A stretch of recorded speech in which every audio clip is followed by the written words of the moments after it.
A day in my life ng isang nanay na paulit-ulit na nga lang yung ginagawa sa loob ng bahay.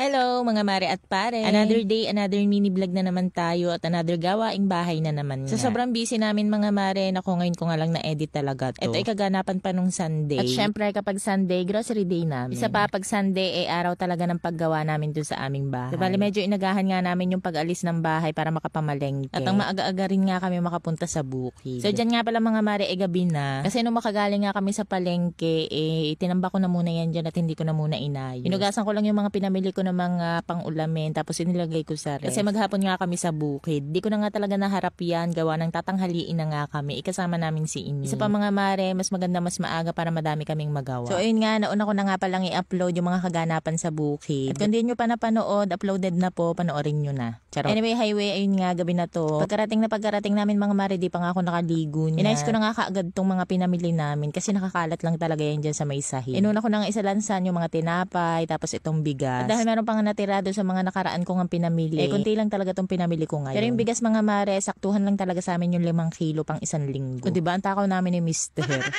Kaya ba mga mare, ilang kilo yung nauubos yung bigas sa loob ng isang linggo? At ilan kayo sa bahay? Kasi kami 5 kilo isang linggo. 2 lang kami. Tapos may kasama lang kaming isang bata. Kaso sobrang konti lang naman niyang kumain. Kaya halos kami lang talaga ni Mister yung kumakain or umuubos nga no 5 kilong bigas sa isang linggo. O sa loob ng isang linggo. Malakas kasi talaga yung magkanin, lalo na kapag ka nga nagbabaon. Kanin na rin kasi talaga yung minemerienda niya. Kaya madami rin talaga ako magpadala sa kanya ng baon. Anyway mga mare, bago ko nga pala itinuloy yung pag-aayos ko nga nito mga pinamili ko. Nagsalang na nga muna ako nitong sinain. At dito nga pala ako sa electric cooker ko nagsaing. Kasi may laman pa nga yung aming kaldero tapos tutong pa nga kaya naman matatagalan pa pag binabadang ko pa yun. Kaya dito na nga lang ako nagsaing muna. After ko naman niya maisalang, tuloy na ulit sa pag-aayos. Yung mag-ama ko naman nagpapahinga na nga sa kwarto. Kasi mga mare sa tuwing gumagawa nga kami dun sa bahay, halos si Mister nga. Kasi hindi naman talaga ako maalam at taga-abot lang talaga ako ng mga kailangan niya. Baka sa halip na makatulong ako, ilalo pa nga masira yung bahay.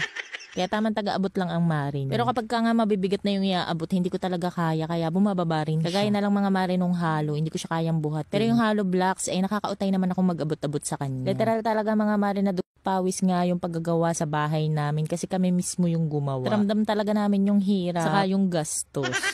Nga pala mga mare, may nagtatanong nga pala kung magkano na nga ba daw yung nagastos ko dun sa bahay namin. Kasi balak din daw nilang magpatayo ng maliit na bahay. So bago ang lahat mga mare, yung sukat ng bahay namin na ginagawa is 20 by 24 feet. Medyo may kalakihan po talaga siya at talagang pinasadya ko na malaki na talaga kaagad. Para ka ako hindi na nga dugsong-dugsong at para na rin nga mas matibay. So ayun na nga, nasa 100k na nga po yung nagagastos namin. At wala pong kasamang labor yun ha. O wala po kami binabayarang tao na gumagawa kasi kami lang po talaga. Minsan po tumutulong ang aking biyanan. Kaya naman po yung pinsan ng aking mister. Sobrang thankful talaga ako kahit na wala naman kaming maibigay. Kung maibayad nga sa kanila, ay willing naman silang tumulong. Tulong na rin nga nila yun sa amin pero promise, babawi talaga ako sa kanila. Pag natapos na nga yung bahay namin. Kapag talaga wala kayong babayarang labor, makakatipid talaga kayo ng kalahati. Kung sasabihin nyo naman na hindi kayo makapagpasimula kasi wala pa kayong ipon. Kami nga mga mari, 20 mil lang yung hawak namin nung nagpasimula. Lakasan lang talaga ng loob. Tsaka syempre sisipagan nyo. Habang bata pa tayo mga mari, magsimula na nga tayo. Kasi pag nasa 30s or 40s na tayo, medyo mahirap. Lalo na kapag ka nga padagdag ng padagdag yung syempre, anak. Hindi naman tayo anak lang ng anak, papapasukin natin yan. Pero bago yun, di ba pala, lakihin na muna natin sila. Sobrang magastos yung mag-anak, kaya naman habang iisa pa or 2 pa lang yung anak nyo at wala pa kayong bahay, magsimula na kayo. Hindi naman kailangan na malaki kaagad yung hawak nating pera. Kailangan may tiwala tayo sa taas, masipag, at syempre, doble-doble yung lakas ng loob. Kasi di talaga biro, lalo na kapag ka nga, hindi naman kalakihan yung kita nyong mag-asawa. Sabi ko nga, unti-unti at matatapos din. Kahit matagal, kahit mabagal, at least nakakapunda. So anyway mga mare, pagkatapos ko may ayos yung mga pinamili ko, kinuha ko nga pala sa etong mga karne at isda na binili ko. Kasi nga nung pagkarating namin galing sa pamamalengke, hinugasan ko nga lamang yan tapos nilagay ko na sa ref. At dahil nahugasan ko na rin nga pala tong aking mga na-order na mga organizer, ay isasalansan ko na nga diyan itong mga pinamili kong ulamin kahit na medyo frozen na nga yan kasi maghapon na yan sa ref. Excited yarn? Pero dahil sobrang haba na nga nitong video na ito, sa susunod na vlog ko na nga lamang pala ipapakita ng buo. Ay siya, paano ba yan mga mare? Hanggang dito na lamang muna. Maraming salamat sa panonood. Bye!